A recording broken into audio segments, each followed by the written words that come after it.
जब घूमे दशहरा के मेला जी। सगरो बंद हकौ काम धाम कोई नहीं इतना बड़ा डिमांड। सगरो बंद हकौ काम धाम कोई नहीं इतना बड़ा डिमांड।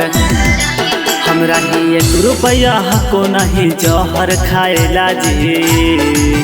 ये जी शादी वाली साड़ी पर घूमली न मेला जी। हाँ जी शादी वाली साड़ी पर घूमली न मेला जी।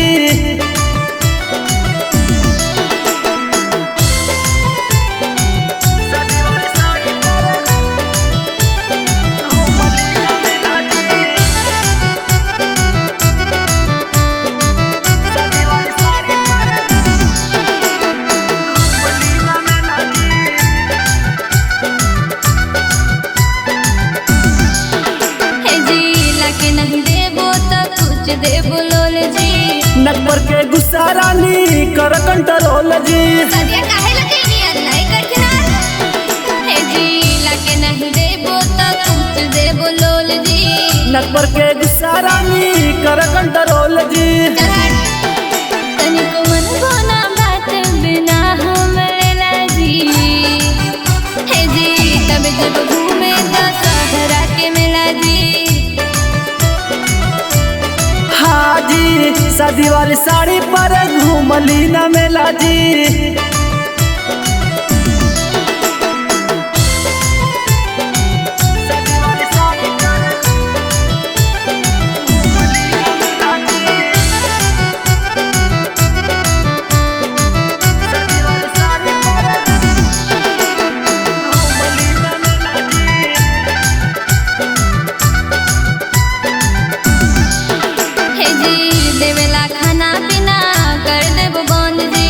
जाके हम लेवा हियो बैंक से लोन जी।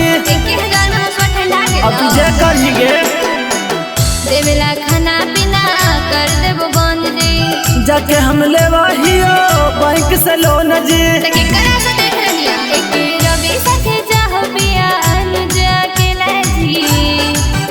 हे जी तब जब घूमे दशहरा के मेला जी। हाँ जी शादी वाली साड़ी पर घूमली न मेला जी।